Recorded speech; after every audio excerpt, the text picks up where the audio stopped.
Senhor Deus, nós estamos aqui com o desejo de aprender, mas nós precisamos de ajuda tua. Não é só esforço nosso que permite que nós entendamos a tua palavra. Tu és, Senhor, nós não... Existem coisas que extrapolam o nosso esforço. Nós não conseguimos entender coisas acerca da tua santa palavra se o teu Espírito não nos ajudar. Por isso nós queremos auxílio que vem do Senhor mesmo. Eu posso ter estudado durante a semana, meus irmãos podem ser até pessoas bem informadas teologicamente, mas tem certas coisas que nós precisamos de discernimento especial do teu Espírito. Por isso, todas as vezes que estudarmos a Bíblia, faz-nos humildes para pedirmos socorro ao Senhor. E faz-nos crentes. O Senhor dá-nos entendimento. O Senhor nos dá compreensão. Limitada, é verdade, mas verdadeira. E é isso que importa. Isso que importa. Então nós pedimos o teu auxílio em nome de Jesus. Amém. Ok, o texto base da nossa aula vai ser esse daqui. Romanos 1, 18 a 21. Você pode acompanhar na sua Bíblia se você quiser, mas eu coloquei aí no slide para a gente poder dar uma observada. E mais adiante na aula eu vou falar algumas coisas desse texto que servem para o nosso tema, tá? Mas antes de apresentar o tema, vamos ler o texto bíblico. Então acompanhe a leitura, por favor. O melhor, Tiago, veja alguém que está disposto a ler, microfone na mão. Alguém levante a mão que poderia ler o texto, e aí a gente dá o microfone e assim vocês participam. Olha lá, Felipe está lá, ele pode ler. Então leia, por favor, esses versos aí, 18 a 21 de Romanos 1, Felipe. Portanto, a ira de Deus é revelada dos céus contra toda impiedade e injustiça dos homens, que suprimem a verdade pela injustiça. Pois o que de Deus se pode conhecer é manifesto entre eles, porque Deus lhes manifestou. Pois, desde a criação do mundo, os atributos invisíveis de Deus, seu eterno poder e sua natureza divina, têm sido vistos claramente, sendo compreendidos por meio das coisas criadas, de forma que tais homens são indesculpáveis. 21 também. Porque, tendo conhecido a Deus, não o glorificaram como Deus, nem lhe renderam graças, mas os seus pensamentos tornaram-se fúteis, e o coração insensato deles obscureceu-se. Ok. Então, esse é o texto que nós vamos usar como ponto de partida, e mais adiante eu vou trabalhar algumas coisas dele. Antes de dar a estrutura da nossa aula, eu quero falar sobre o título, que é o nosso tema. Eu dei como título dessa aula, O Deus que se Revela. Por que que eu acho que esse é um título apropriado para a nossa aula? Porque o cristianismo tem uma coisa muito peculiar, e eu quero começar falando disso. As outras religiões, elas também falam que elas conhecem a Deus. Elas falam que elas têm algum tipo de envolvimento com Deus, qualquer que seja o Deus que elas dizem adorar. Mas o cristianismo tem uma diferença em que, enquanto nas outras religiões parece que as pessoas, de certa maneira, ascendem até Deus numa experiência mística e espiritual, no cristianismo só tem um jeito de conhecer a Deus, é se Deus desce até a gente. Então é como se fosse uma escada rolante, enquanto nas outras religiões todo mundo está subindo, enquanto na religião cristã Deus está descendo. Essa é uma peculiaridade muito interessante. Não tem como conhecer, nós afirmamos o seguinte, esse é o primeiro ponto dessa aula, que dá razão para a aula e dá título a essa aula. A única razão de a gente conhecer a Deus é porque Deus se mostra. Porque se ele não se mostrasse, ele seria inatingível. Impossível de ser conhecido. Então olha que interessante. Quando as pessoas falam de experiências místicas em outros lugares, ou de meditação transcendental, lembra? Meditação transcendental. A ideia é que por esforço, por experiência, ou por algum tipo de auto-humilhação ou autoflagelação, as pessoas transcenderão para ter contato com algum ser divino. Mas Deus não se mostra assim. Ele não fala assim, pessoal, estou aqui, estou esperando vocês. Vocês vão subir ou não vão subir? Na escada rolante. Não é assim. Deus é inatingível. Então, para o cristianismo, Deus só é conhecido porque Ele vem. Olha que interessante. No jardim do Éden, Deus não só estava com o homem, porque o texto dá essa impressão clara de que Ele falava com o homem, Ele formou o homem, Ele formou a mulher do homem, então Ele tinha contato constante com o homem, Ele andava no jardim, diz o texto da Bíblia. Mas tem uma outra coisa curiosa. Quando o homem peca, Deus não fala assim, agora vamos ver se Ele vem pedir desculpa. Não é assim que funciona. É o contrário. É Deus que vem procurar o homem e fala assim, Adão, onde estás? Essa é a primeira evidência de que depois do pecado, quem vem atrás do outro é Deus. Não nós. Não somos nós que vamos até Ele. Ele que vem até a gente. Outro exemplo bíblico. Quando Abraão recebeu a promessa de Deus de que ele teria muitos filhos, uma descendência numerosa, ele ficou sem acreditar nisso durante um tempo. Ele até tentou achar um jeito dele de resolver esse problema. Quando ele dormiu com a serva da sua esposa. Pois depois que isso aconteceu, Deus não ficou lá de novo dizendo assim, vamos ver agora se ele se desculpa comigo. Se ele vem pedir perdão porque ele não acreditou na promessa. Não, é o contrário. É Deus que aparece a Abraão e fala assim, Abraão, anda na minha presença e ser perfeito. É a história de Moisés. O povo está lá, preso no Egito, cativo durante séculos. E aí Moisés está peregrinando no deserto, porque ele passa um tempo em que ele tenta entender qual é a missão dele. Ele sabia que Deus tinha reservado algo a ele, mas não estava muito claro, e ele passa então 40 anos. Olha que interessante, Moisés passa 40 anos antes do povo passar 40 anos no deserto. Moisés está peregrinando. O texto da Bíblia mostra claramente a ideia de que ele sai do Egito como um homem, 40 anos de idade, mas ele fica os próximos 40 até os 80 perdido. Cuidando da sua vida individual, mas não em relação à missão de Deus. Aí o que acontece? Deus aparece a Moisés. Isso do capítulo 3. A sarça ardente. Fala, Moisés, vai tirar meu povo do Egito. E assim por diante. Deus sempre vem ao homem. Então, a razão de eu dar essa introdução é para mostrar que tudo aquilo que nós falamos sobre Deus não pode ser ideia nossa. Tem que ser reflexão em cima de ideia dele. Então eu digo assim, cristianismo é uma religião baseada em revelação. A gente só adora a Deus porque Ele se mostra. Ele tira o véu, essa ideia de revelar. Ele que tira o véu.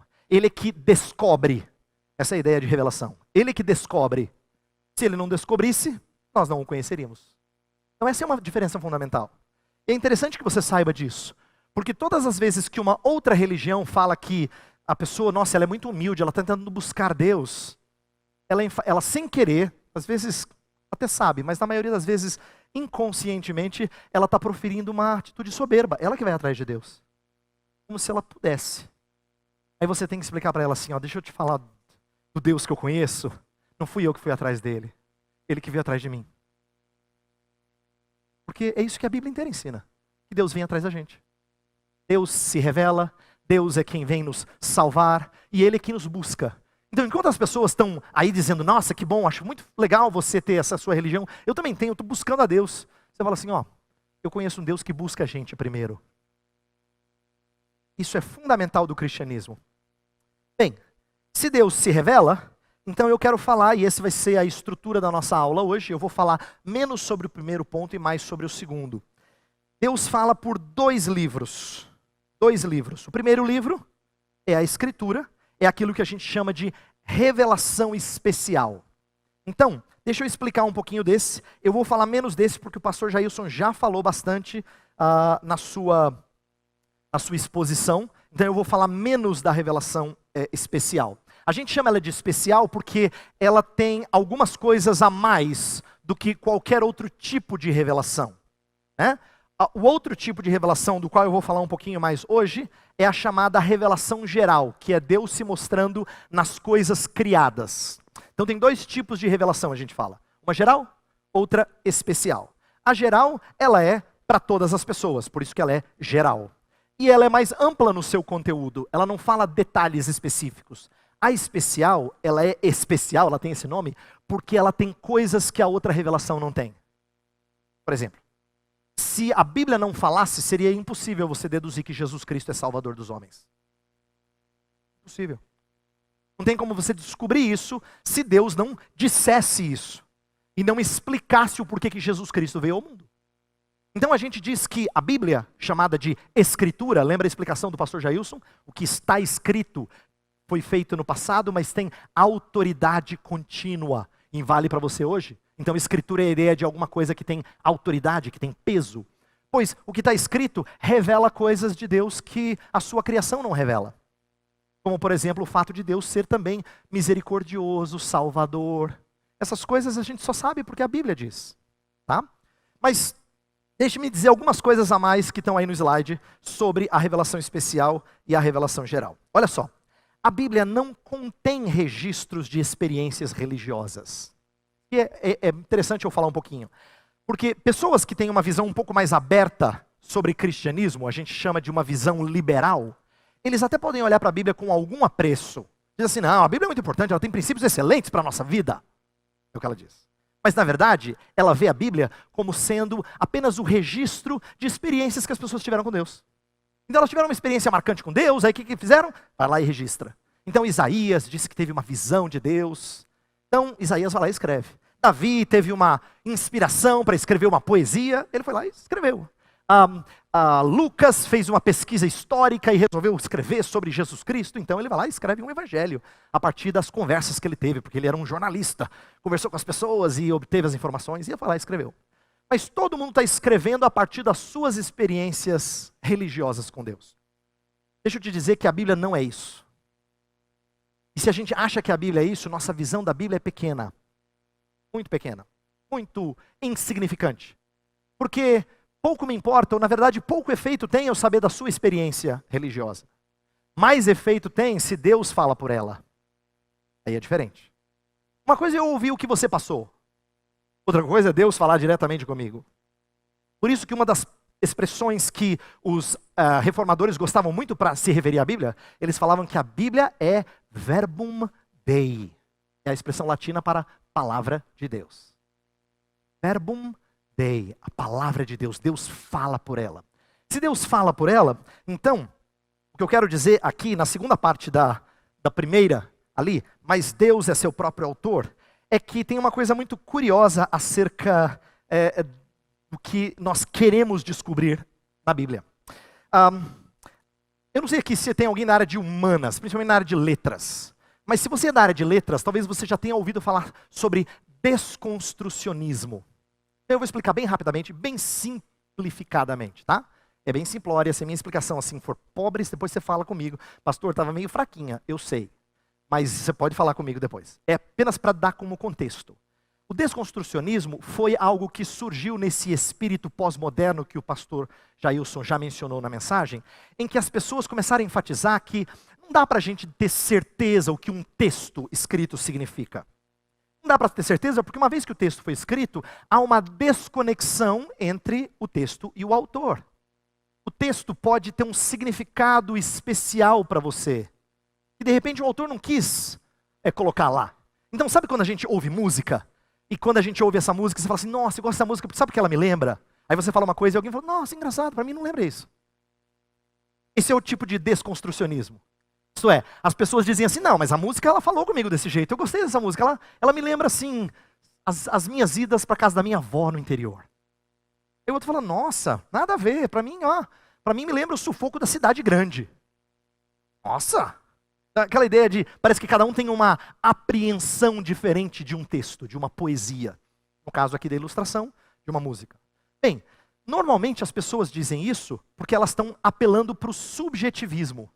Mas o argumento principal do subjetivismo é assim, como é que você pode saber exatamente qual é o sentido do autor se o autor morreu? Se a gente está falando de textos antigos. E esse é um argumento forte. Mas o que é interessante das Escrituras é que no caso das Escrituras, o autor não morreu.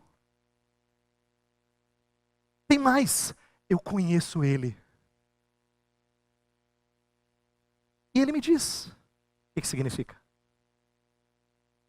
João capítulo 16, abra sua Bíblia em João 16. Nós vamos ler dos versos 12 a 14. Eu vou pedir para alguém, levante a mão, alguém que não leu ainda. Felipe já leu, outra pessoa que se dispõe a ler. E o Tiago vai levar o microfone. Vamos lá. Olha lá atrás também. O Ricardo tem o microfone. Quem é que poderia ler? Levante a sua mão rapidinho. João 16, de 12 a 14. Alguém se voluntaria, por favor. Olha lá, Anderson vai ler. Então, atenção. João 16, de 12 a 14. Tenho ainda muito que lhes dizer, mas vocês não o podem suportar agora. Mas quando o Espírito da verdade vier, ele os guiará a toda a verdade.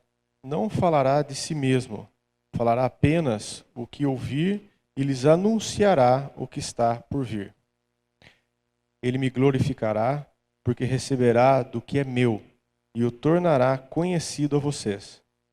Tudo o que pertence ao Pai é meu. Por isso eu disse que o Espírito receberá do que é meu. Você já está no 15 já?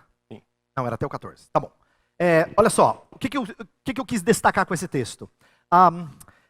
Que Jesus fala assim, eu tinha muitas outras coisas para ensinar para vocês. 3 anos não deu tempo. Mas eu preciso ir para o Pai, junto do Pai.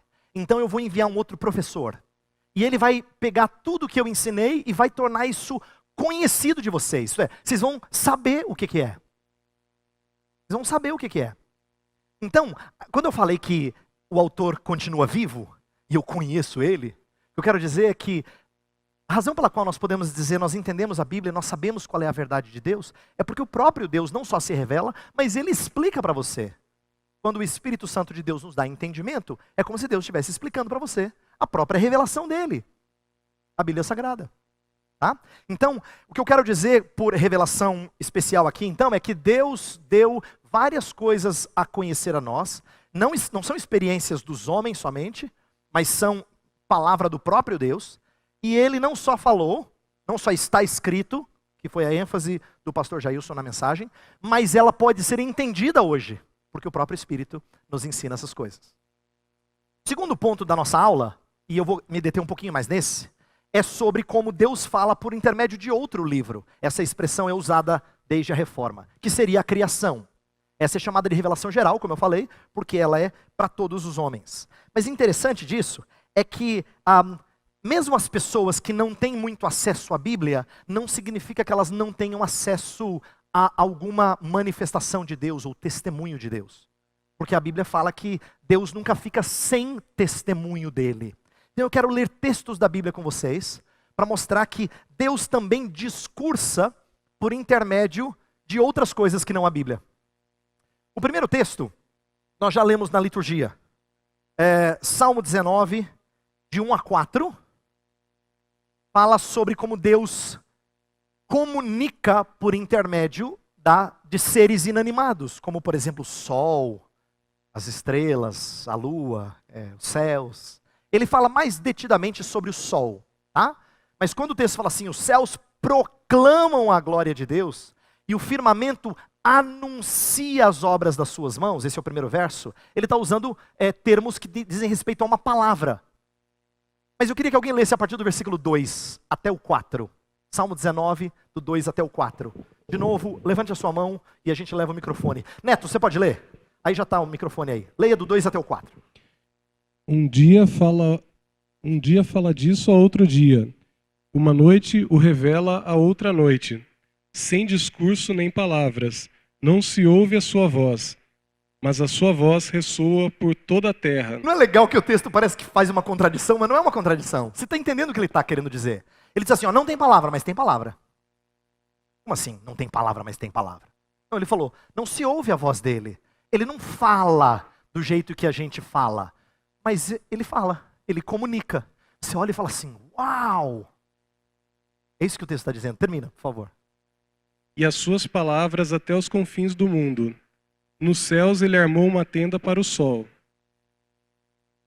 Pode Isso, continuar? não, tudo bem. Até o 4 foi? Isso. Então tá bom, era só isso que eu queria destacar. Então esse é um texto que nós já lemos na liturgia que fala sobre como Deus comunica mediante seres inanimados, seres que não têm verbalização como nós.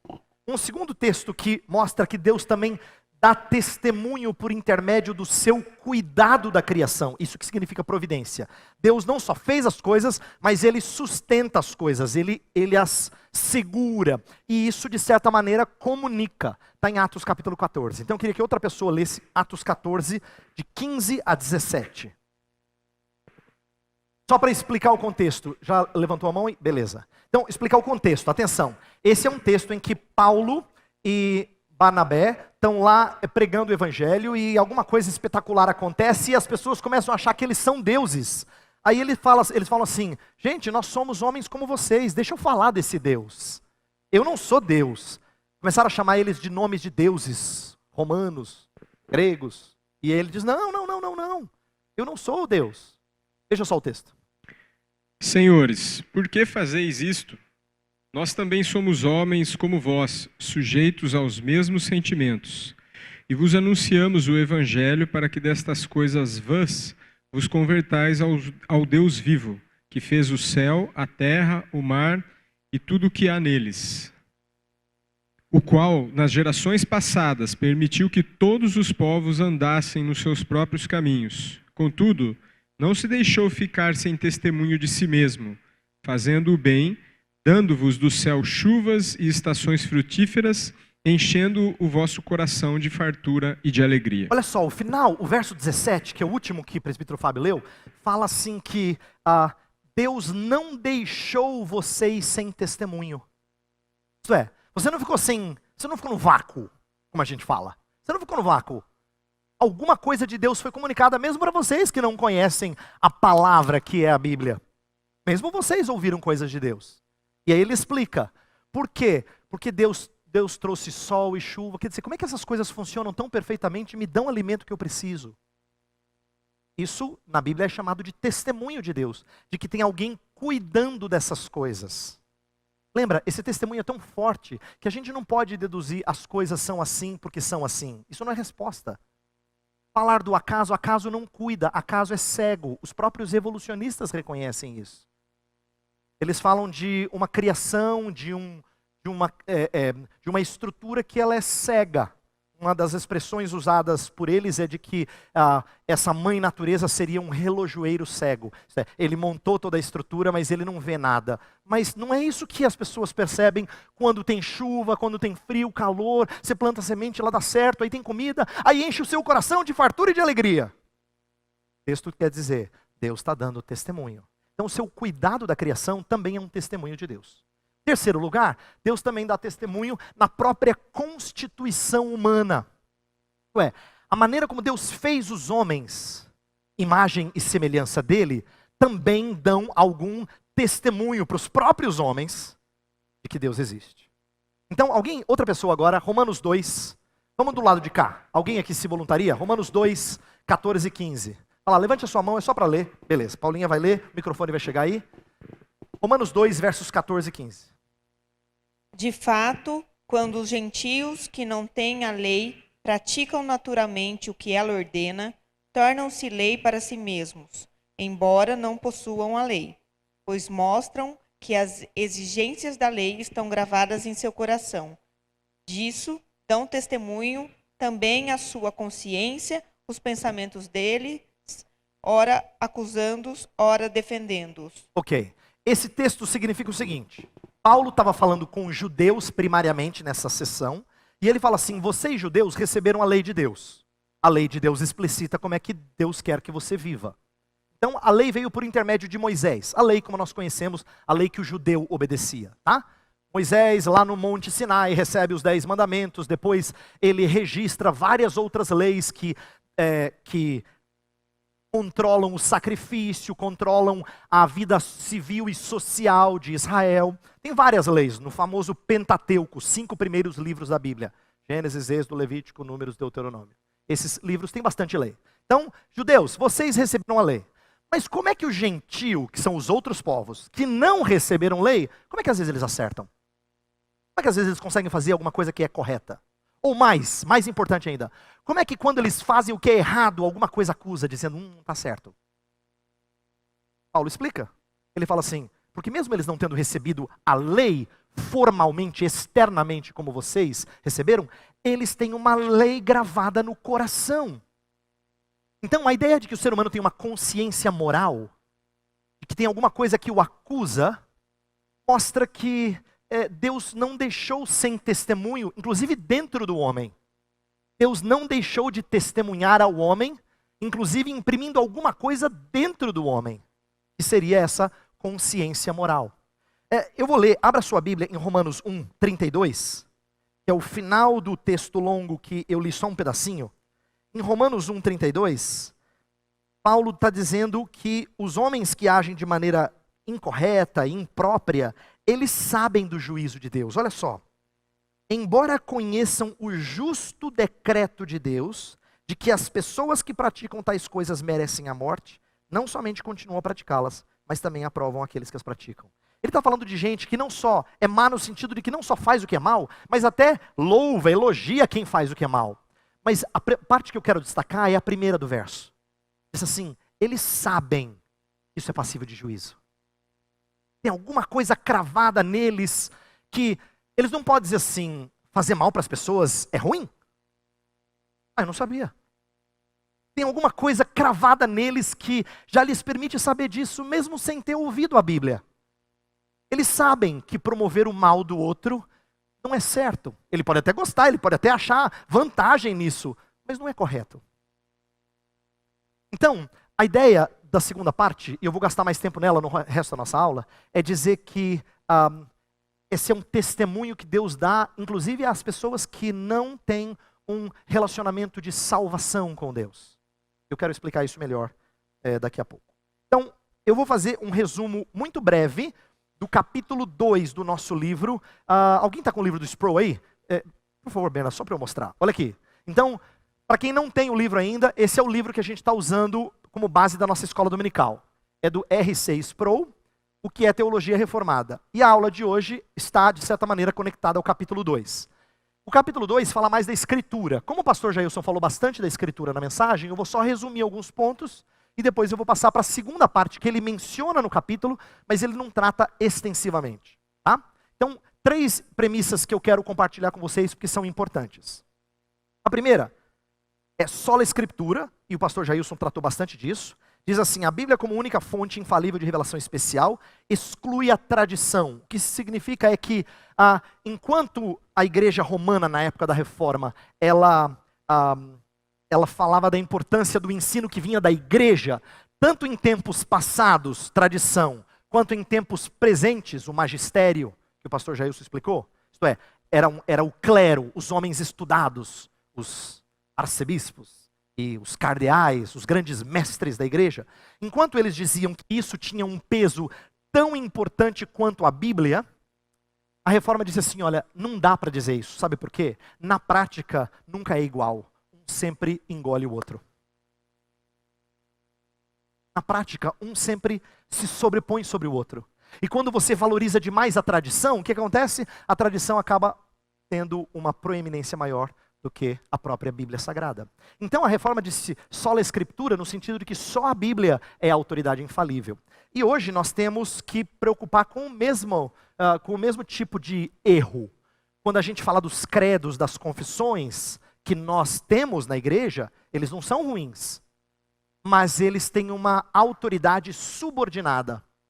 Então quando os catecúmenos aprendem na classe de escola dominical, na classe de novos membros, sobre o breve catecismo de Westminster, esse é um bom livro, pequenininho, simples, que visa dar para você um panorama do ensino da Bíblia. Mas ele tem uma autoridade subordinada à Bíblia. Ele é só uma instrução que visa dar para você as grandes avenidas da Bíblia Sagrada, para você saber mais ou menos o que ela diz, de uma forma bem panorâmica. Que bom que tem isso, mas isso não tem autoridade igual à Escritura Sagrada. Segundo ponto, e esse aqui eu quero falar um pouquinho mais, porque o Sproul, ele detalha isso. Ele fala que a Bíblia, ela não explicita exatamente como ela foi, assim, com todas as letras, claramente como ela foi inspirada, mas a melhor dedução que a gente pode ter chama-se inspiração orgânica. Então deixe-me explicar o que esse termo significa. Tem gente que acha que a Bíblia foi ditada por Deus. Essa é a ideia seria uma espécie de ato mecânico, em que Deus fala assim, escreve aí, havendo Deus outrora falado, aí está lá o escritor aos Hebreus, havendo Deus outrora, falado, muitas vezes de muitas maneiras, pelos pais, aos pais pelos profetas, como se fosse um mero copista. Deus está lá falando no ouvido dele e ele está copiando. Essa teoria é chamada de teoria de inspiração mecânica. E ela não parece refletir a verdade da Bíblia Sagrada. Por quê? Porque se Deus ditasse para as pessoas, nós não veríamos na Bíblia os diferentes aspectos e as diferentes expressões da verdade de Deus. Então nos parece mais razoável dizer que a Bíblia ela é palavra de Deus, então existe Deus falando ali. Por isso que eu coloquei o texto de 2 Timóteo 3, porque fala assim, toda a escritura é inspirada por Deus. A palavra inspirada significa, tem hálito. A gente falaria em português expirada, mas é melhor você entender assim, ó. Quando você fala, alguém já te criticou porque você cuspiu nele ou nela? Sabe quando a gente fala assim que sai ar e às vezes até sai o que não deve? Sai um pouquinho de cuspe. Fala assim, para de cuspir em mim. Uma vez minha filha falou isso, né? Falou assim, para de cuspir em mim. Aí eu falei, desculpa. A ideia é que quando a gente fala, sai ar. Né? A Bíblia, ela tem o hálito de Deus. É Deus falando. É como se você estivesse sentindo o próprio hálito e a própria palavra de Deus. Essa é a ideia. Ela é inspirada por Deus. Deus falou. Você consegue sentir Deus falando. Mas se esse é um aspecto, o outro aspecto é que Deus usou homens com as suas características normais. Então é interessante. Tem um Davi que faz poesia. Tem um Moisés que escreve lei e rege o povo, uma espécie de administrador. Tem um Samuel que escreve de maneira mais voltada para as coisas do templo. Tem às vezes alguns que são bem focados no templo, nós não sabemos os nomes deles, mas está claro pela maneira como eles registraram, por exemplo, 1º e 2º Crônicas. Paulo escreve cartas porque era um meio útil da época. E em cada expressão, cada parte da Bíblia, a gente tem tipos diferentes de escritos, todos falando algo verdadeiro, e temos gente diferente escrevendo, sempre expressando a verdade. E tempos diferentes em que isso foi escrito, mas sempre é verdade. Deus consegue fazer isso. O hálito dele permite que um homem 1500 anos antes do outro fale uma verdade que o outro confirma, só que de maneiras diferentes. Um escreve lei, outro escreve poesia, outro escreve música, outro escreve carta, outro escreve profecia, um oráculo, como a gente chama. E são então gêneros literários diferentes que mostram as características da pessoa.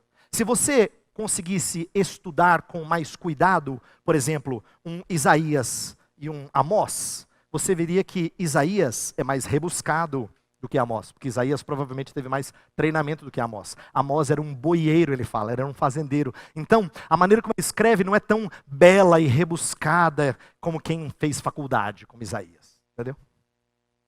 Mesma coisa que você lê, por exemplo, Hebreus versus João. João foi escrito por um homem que é pescador, ele é simples, muito profundo. O evangelho de João é muitíssimo profundo, porque é a palavra de Deus, mas é simples. Hebreus não. Hebreus, você fala assim, cara, não estou entendendo. Inclusive o grego de Hebreus é difícil. Isso é para dizer que Deus usou pessoas com treinamento diferente, em contextos diferentes, com habilidades diferentes, mas para dizer a mesma verdade. Isso chama-se inspiração orgânica, porque Deus usa a própria vida de cada um. Essa é a ideia de orgânica. Usa a própria vida, o contexto e as habilidades de cada um. Isso é uma coisa bonita acerca da Bíblia. Deus consegue comunicar a sua verdade através de expressões literárias diferentes. Olha que legal, às vezes você se sente muito tocado por uma poesia. Às vezes o que você precisa dizer para o seu menino é algo mais estilo lei. Né? É um mandamento. Às vezes, ouvindo uma carta, você entra no tempo. Quer dizer, Deus fala de jeitos diferentes. Deus não escreveu só de um jeito. Muitas maneiras. Havendo Deus outrora falado muitas vezes, de muitas maneiras, aos pais pelos profetas, nestes últimos dias tem falado pelo Filho. A ideia é de que Deus é diversificado. E o último aspecto que eu quero destacar aqui, sobre Bíblia, é de que a Reforma falou que você pode ter acesso à Bíblia, você pode ler. Hoje o pastor Jailson fez uma coisa muito simples quando ele pediu para o Felipe ler aqui, mas muito importante. Ele estava querendo dizer assim, sabe o que o Felipe pode ler aqui? E a leitura dele é tão importante quanto a minha leitura, ou do pastor Jailson? É porque um dos grandes dilemas da Reforma é que todo mundo deveria ter acesso à Bíblia Sagrada. É por isso que hoje a gente não percebe a riqueza de poder baixar quantas versões você quiser no celular ou no tablet. Mas a gente não percebe a riqueza disso. Porque houve tempo em que as pessoas lutavam para ter uma cópia na igreja, não era nem pessoal, porque era muito caro. Na igreja, para todo mundo da comunidade vir e ler um pedacinho se quisesse. Houve tempo em que as coisas eram difíceis assim. Então, a reforma ela trabalhou bastante para tornar a Bíblia acessível às pessoas, através de tradução, através de imprensa, através de popularização disso. Mas, aqui está um mas importante. Não significa que caindo na sua mão você entende a Bíblia como você quiser. É isso que precisa ser dito. Porque um dos ataques da Igreja Católica Romana, na época em que os reformadores começaram a falar de livre exame, é dizer assim, cada um vai falar uma bobagem agora. Porque agora você vai ler do seu jeito, você vai ler do seu jeito, você vai ler do seu jeito, você vai ler do seu jeito, e aí vai sair um monte de bobagem. Não é isso que a reforma defendia. Ela defendia a importância de isso ser, de todo mundo ter acesso, sabendo que Deus pode falar com cada um, principalmente nas coisas gerais. Você consegue entender coisas gerais da Bíblia. Inclusive, coisas gerais da Bíblia você consegue ensinar até os pequeninos. É por isso que eles estão tendo aula agora. Mas, existem coisas mais difíceis que você precisa de ajuda. Os universitários, né? Fala assim, eu não entendi, pastor, dá para me explicar? Então, a ideia de livre exame sim, livre interpretação não, é um princípio importante da hermenêutica da reforma. Do estudo de interpretação da reforma. A Bíblia nas mãos dos leigos, o que é uma coisa boa, é diferente de interpretação arbitrária. Você não interpreta como você quer. Por isso que a gente precisa aprender com outros mestres, do presente e do passado. Então olha que interessante. Se você falasse para alguém assim, olha, a igreja protestante, ela rejeitou a tradição, ela quer só a Bíblia. Você não está dizendo toda a verdade. A igreja protestante nunca rejeitou a tradição. Ela só colocou a tradição no seu devido lugar. Por tradição, eu quero dizer o seguinte. Nós aprendemos com o que outros homens estudaram no passado? Claro que aprendemos. Inclusive, quando eu e o pastor Jailson estudamos, não pensa que a gente tira essas coisas da nossa cabeça. A gente vai ler livro. A gente vai ler livro. Nós vamos aprender com outros homens que estudaram. E eu preciso disso. Eu preciso de alguém conversando comigo e me ensinando algumas coisas do texto que eu não vi. Às vezes eu digo, não concordo. Porque não está bem claro isso no texto. Às vezes eu digo, uau, eu não tinha enxergado isso. É assim que a gente estuda. Então nós precisamos do auxílio de outros. Não é que a nossa igreja, como herdeira da reforma, não se importe com o que a tradição nos ensina. Ela se importa, mas ela sabe que ela está subordinada. Ela é, vamos dizer assim, ela é a composição de mestres, que nós precisamos dialogar com eles, mas que estão subordinados ao texto da Bíblia Sagrada. Bem, é isso que eu gostaria de dizer sobre Bíblia e não mais. Antes de eu passar para a próxima parte, alguém tem alguma dúvida sobre o que eu acabei de explicar? Alguma coisa não ficou clara? Levante a sua mão e eu posso tentar responder. Ok, Rodrigo tem uma pergunta ali. Ricardo, puder levar o microfone, aí ele pergunta. Antes da gente prosseguir para a próxima parte. O pastor disse acerca que Deus não ditou, né, aos homens para que eles escrevessem, né? Não houve nenhuma ocorrência disso ter acontecido, porque eu me lembrei de um caso de Apocalipse, né, que várias vezes João está dizendo, né, que Deus havia falado com ele, escreve essas coisas, sim, e também com Moisés, né, que ele subiu, recebeu da parte de Deus a lei de Deus. Houve algum momento na história? Ou esses são casos que também... A sua pergunta ela é boa. Sempre Deus diz, escreve essas coisas. Mas quando Deus diz, escreve essas coisas, João vai escrever as coisas que ele vê. Ele fala, eu vi. Deus não falou assim, escreve, eu vi. Entendeu? A ideia é que Deus está dizendo, registra essas coisas. E às vezes, eu não estou negando que Deus possa ter dito certas palavras. Mas a ideia é que João escreveu do jeito dele, que não é igual a Moisés. Se Deus tivesse dito, a gente não enxergaria a personalidade. Se Deus tivesse ditado palavra por palavra. É isso que eu quis dizer. Tá? Então, Deus muitas vezes disse, escreve aí, não matarás. Aí Moisés está lá, não matarás. Não adulterarás, não adulterarás. Não furtarás, né? Mas na verdade não foi Moisés. Deus crava na pedra e depois ele registra isso. Então tem momentos em que Deus deu sim a palavra explicitamente. Mas a ênfase importante que eu preciso destacar é que se Deus tivesse sempre feito assim, nós não veríamos as diferenças de personalidade, de contexto e de habilidades até nas Escrituras. Tá? Isso não diminui a força da Bíblia. Pelo contrário, nos faz surpreender ainda mais como é que Deus pode usar as diferenças de personalidades que nós temos e ainda assim falar perfeitamente a palavra dele. Isso é mais surpreendente. Eu acho que isso aqui até exalta o nosso entendimento da Bíblia. Você fala assim, não é que Deus conseguiu usar um cara sem treinamento como Pedro. Se você olha para Atos 4 e Pedro começa a falar lá no Sinédrio, diz o texto que os homens ficaram assim impressionados que alguém sem cultura pudesse falar tão ousadamente. Por quê? Naqueles tempos, ninguém que fala nós vai, nós quer, nós vai, nós vamos, nós somos, nós voltemos. Ninguém chegava assim e falava, pessoal, tem aqui algo importante para dizer para vocês. Eu falo assim, meu querido, vai para a escola primeiro, vai. Depois você fala aqui em público. Era assim que as pessoas tratavam. Era uma forma soberba. Você só pode falar em público se você tiver autoridade, se você tem peso. Nem falar aqui que nenhum sem educação. Mas Deus usou Pedro, pescador. Sem treinamento, com limitação. Ele não era tão culto quanto Paulo. Mas Deus fala através de um Paulo culto, coisas cultas. E fala através de Pedro, coisas verdadeiras, mas talvez até mais simples de entender. Mas Deus fala em ambos. É isso que eu quis dizer. Essa é a beleza da inspiração divina. Tá bom? Vamos prosseguir. Depois, se tiver mais perguntas, eu abro para vocês. Então, eu quero gastar o resto do nosso tempo falando da segunda parte. Teologia reformada de revelação. Deixa eu dar alguns pontos interessantes sobre o que a teologia reformada trouxe de contribuição. Eu e pastor Jailson e os professores da escola dominical estamos tentando destacar principalmente as coisas que marcaram a parte do movimento da reforma chamado de reformado. Nem todo mundo que veio da reforma é reformado no sentido estrito da palavra. Reformado é o termo usado para a linha que veio da reforma na Suíça, principalmente com João Calvino, Henrique Bullinger e outros personagens que a gente não conhece tão bem. Então, essa linha que veio a ser chamada de calvinista por alguns, reformada pela maioria, ela tem algumas contribuições muito interessantes. Eu quero destacar algumas aqui brevemente. Primeira, Calvino disse que a partir da criação nós podemos ter o senso da divindade. Essa expressão latina significa senso da divindade. O que Calvino estava dizendo? No começo da sua obra principal, chamado Institutas da Religião Cristã, ele teve uma sacada muito legal. Ele disse assim, Deus não fica sem testemunho. Vou ler uma frase das Institutas. Existe dentro da mente humana, e certamente por instinto natural, um senso do divino. Para evitar que qualquer pessoa se refugie numa pretensa ignorância, o próprio Deus implantou em todos os homens um certo entendimento de sua divina majestade.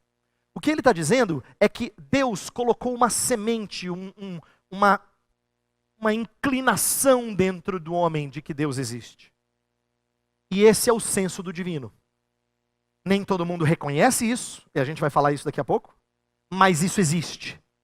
Por que Calvino está trabalhando com isso? Por causa do texto que a gente leu no começo, que eu vou expor daqui a pouco. A ideia de que as pessoas têm cravadas dentro de si um senso do divino. Reconheçam elas ou não. Entendam isso elas ou não.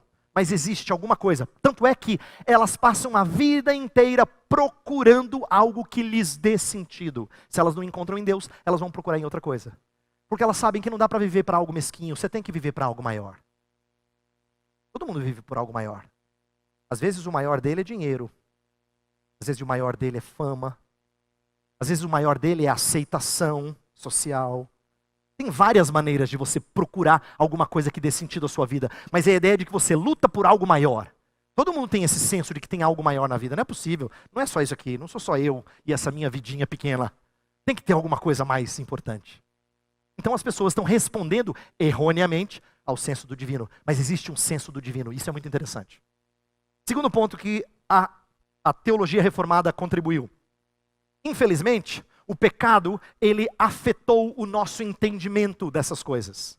Efeitos noéticos é o termo técnico para efeitos na mente. A palavra grega, nous, significa mente. Então, noéticos não é de Noé, tá? Não tem nada a ver com a arca, não tem nada a ver com Noé, ok? Noético significa que afetam a mente, efeitos que afetam a nossa mente. Então, o que a teologia reformada está dizendo é o seguinte: embora Deus tenha se mostrado na criação, não é verdade que o ser humano enxerga perfeitamente Deus. Não é verdade que o ser humano enxerga perfeitamente Deus. Ele tem certas indisposições e limitações. Efésios 4,18 fala que os homens eram obscurecidos de entendimento. Está bem claro assim. Paulo fala que eles tinham o entendimento deles escurecido. É como se não tivesse necessariamente córnea para enxergar as coisas que Deus revelou. Tem limitações, mas também tem indisposições. Então, a segunda contribuição é falar assim, embora Deus tenha se revelado, Deus revelou não só na criação, Deus revelou nesse livro aqui, ó. Mas não é curioso que a gente chegue para as pessoas e fale assim, deixa eu ler para você. Você entendeu? Ele fala, não. Não é possível, deixa eu te explicar. Aí você explica melhor. Você está entendendo a mudança que você tem que fazer na sua vida? Aí às vezes ele fala assim, entendi, mas ele não entendeu nada, porque você vê a maneira como ele vive. Fala, o cara não entendeu. Não é possível. Verdade. Ele não entendeu porque ele tem a mente obscurecida. Ela está limitada naquilo que ele consegue e ele se dispõe a entender. É isso que o pecado faz. A queda trouxe isso. Obscurecimento no entendimento. Mas nós temos a Escritura como lente para interpretar tudo mais na vida. A Escritura, que é, aqui eu estou falando ela acompanhada da iluminação do Espírito Santo, ela é o óculos que a gente coloca para enxergar o resto da vida. Então eu coloquei aqui a tríade famosa da teologia reformada, criação, queda e redenção, para dizer que quando um reformado vai falar sobre conhecer a Deus, ele sempre postula o que é evidente a partir da criação, em termos de conhecimento de Deus, o que a queda fez com o nosso conhecimento de Deus, e o que a redenção faz para mudar o nosso conhecimento de Deus. Tá? Isso aqui é muito curioso.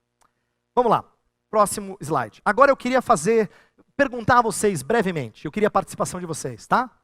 Então, primeiro ponto que eu quero é que a gente defina em poucas palavras. Conhecer a Deus é...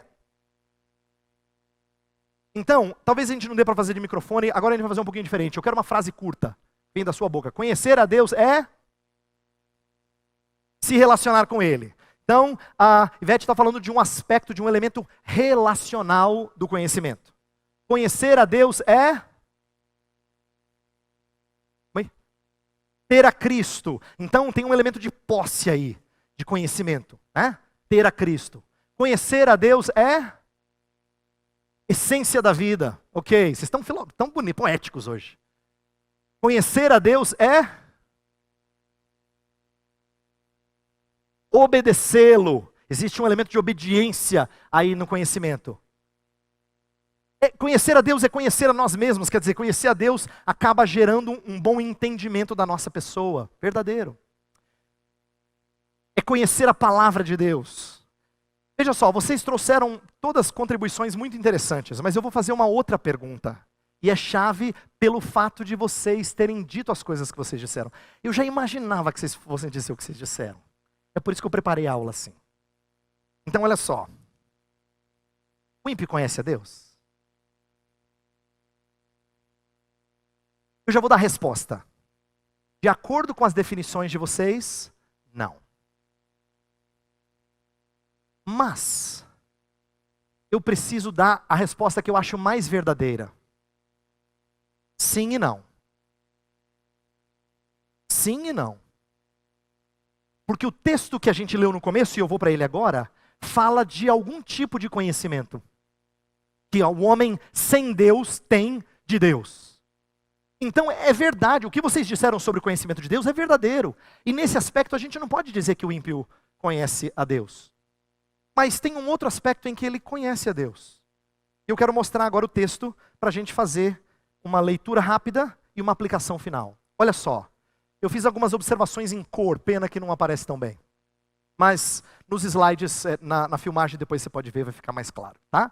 Eu vou então destacar as expressões aqui que estão em cor para tentar mostrar a vocês. A primeira expressão, eu quero fazer uma observação sobre, na verdade 4 observações sobre o nosso texto. A primeira está no versículo 18. Fala assim, a ira de Deus é revelada do céu contra toda impiedade e injustiça dos homens que suprimem a verdade pela injustiça. A primeira observação, que no slide aqui está em vermelho, aí não está dando para ver, é que a salvação de Deus foi revelada aos homens. Está no versículo 17, dá uma olhada na sua Bíblia agora. Tem que abrir a Bíblia porque não está o texto aqui. Olha que interessante. Romanos 1,17 fala assim, porque no Evangelho é revelada a justiça de Deus, Uma justiça que do princípio ao fim é pela fé, como está escrito, o justo viverá pela fé. Então, aqui, é revelada a justiça de Deus, significa que Deus revelou a sua salvação no Evangelho. Mas Deus também revela outra coisa. E aqui não está falando do Evangelho, é um contraste que Paulo está falando. Deus revela a sua ira. Por que Deus revela a sua ira? Por causa de um problema de conhecimento. Os homens suprimem a verdade pela injustiça. É isso que diz o texto. Então, eu quero destacar que o nosso texto nos ensina que tem um problema epistemológico. Isto é, um problema de conhecimento. Os homens, eles não estão livres. Quem não conhece a Deus não é culpado. O nosso texto vai dizer que todo homem é culpado exatamente porque há um conhecimento em jogo aqui. E esses homens, eles recusam esse conhecimento. Eles suprimem a verdade. Uma vez um professor meu disse que suprimir a verdade é semelhante ao que a gente faz quando a gente quer fechar a mala que está um pouco exagerada de roupa. Sabe quando você senta em cima, fala assim, meu bem, vem me ajudar. Aí um empurra e o outro para fechar o zíper. É isso que o texto está dizendo. Que os homens, a verdade está querendo saltar para fora, que nem roupa da mala. Sabe quando você abre mala assim, que está tão empacotada que tudo... Você fala assim, uau, essa aqui estava bem fechadinha. Porque tinha muita coisa ali. A verdade, ela quer saltar de tão evidente que ela é. O que os homens fazem? Suprimem a verdade. Então o nosso texto fala que Deus não fica apático. Ele revela a sua ira. Ele revela a sua ira. Esse é o primeiro ponto. Segundo ponto do nosso texto, está no versículo 19, mas também tem aspectos no 20 e no 21. Eu vou ler aqui o texto, então olha lá no slide para você perceber o que eu estou destacando. O 19 começa assim, pois o que de Deus se pode conhecer é manifesto entre eles. Você poderia dizer assim, pastor, Deus mostrou, mas eles não viram. É manifesto entre eles, mas não é isso que o texto está querendo dizer. Porque no versículo 20, olha lá no meio do versículo 20, fala assim, eu vou ler o texto inteiro, mas eu vou destacar uma frase. Pois desde a criação do mundo, os atributos invisíveis de Deus, seu eterno poder e sua natureza divina, têm sido vistos claramente. No grego, a expressão têm sido apreendidos. Então não há só uma comunicação. Não é verdade que Deus falou e eles estão assim, não. Não é assim. Foi apreendido. Em algum sentido, e é difícil de explicar isso, os homens têm esse conhecimento, eles receberam. Não só Deus entregou, mas eles receberam. Porque têm sido claramente vistos por ele. É isso que o texto diz. Tá? E no versículo 21, porque tendo conhecido a Deus, não glorificaram como Deus. Então, o segundo ponto que eu quero destacar, no primeiro Deus revela a sua ira por um problema epistemológico. No segundo é que eles têm algum conhecimento de Deus. O texto fala que eles têm. Não só Deus comunicou, mas houve um problema na comunicação. Alguma coisa foi recebida, porque eles têm esse conhecimento de Deus.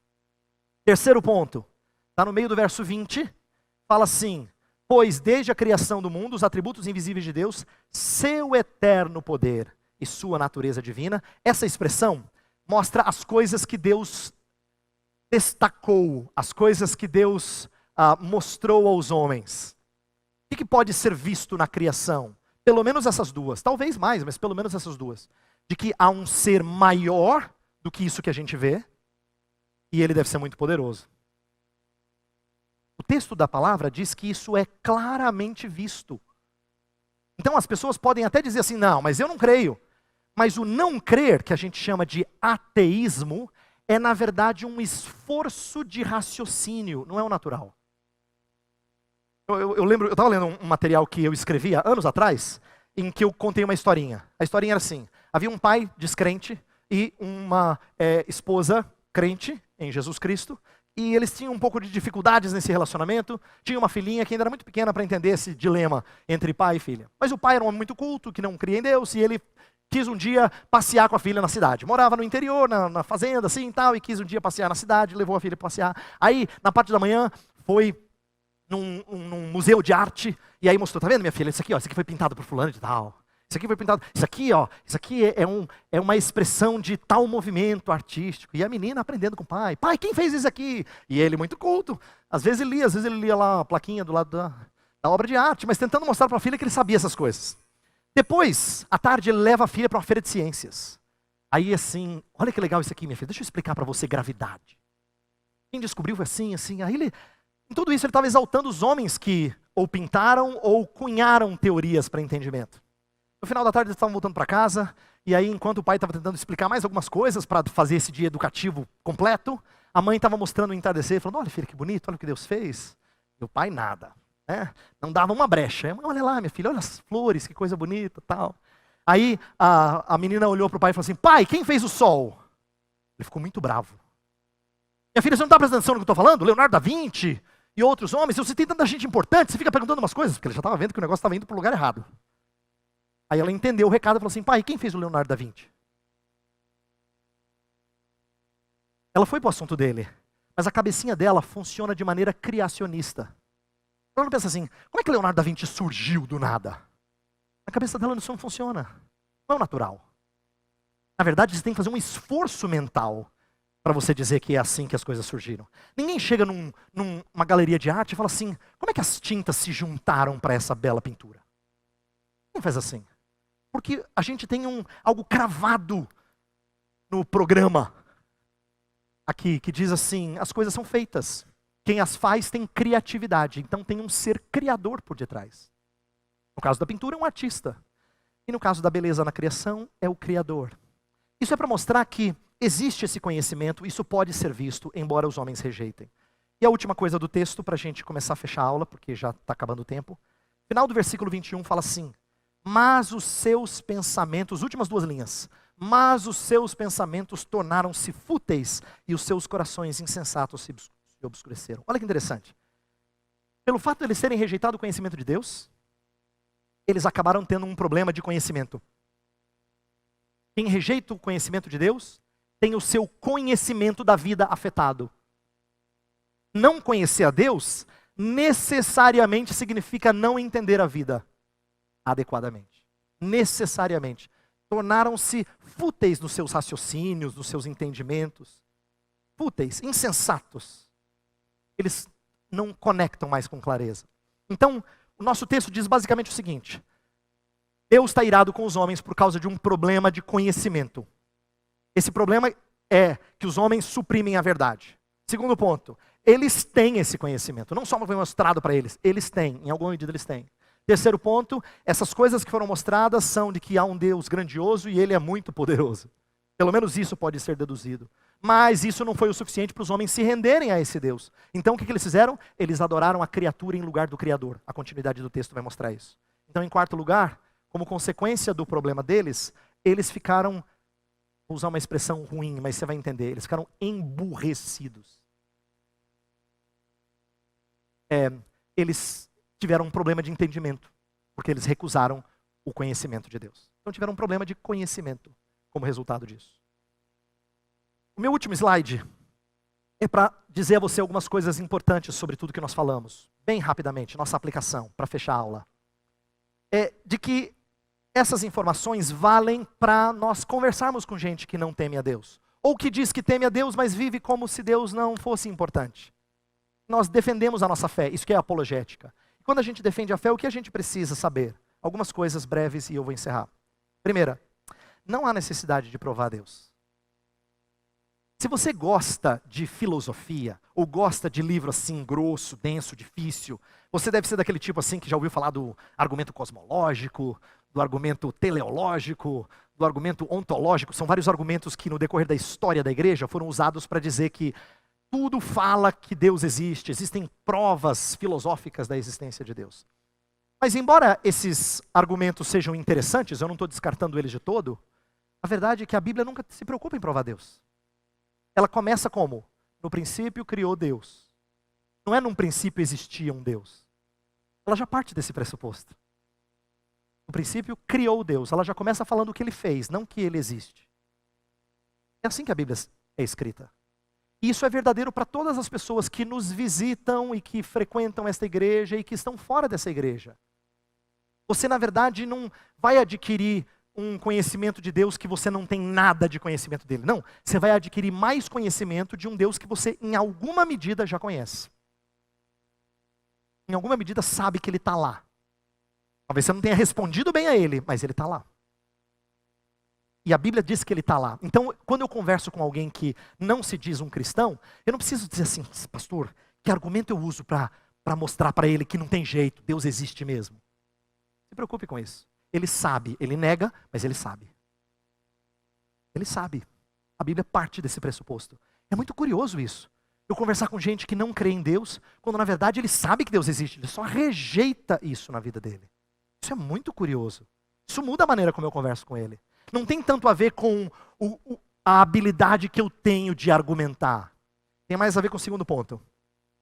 Eu tenho que aprender a apertar o botãozinho. O botão da consciência. Quando eu converso com alguém, na verdade, tem muito mais a ver com eu chegar no botãozinho, que é aquele senso do divino que a gente viu. E aí você vai incomodar. Alguns vão se render a esse conhecimento.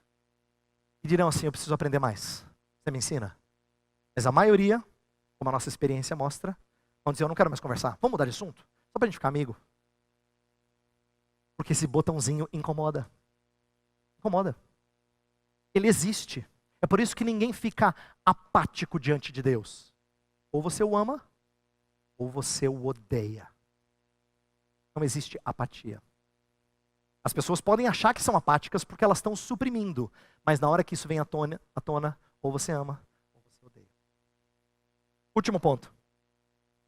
Eu quero que você compreenda que no ímpio existe então uma disputa interna entre conhecimentos.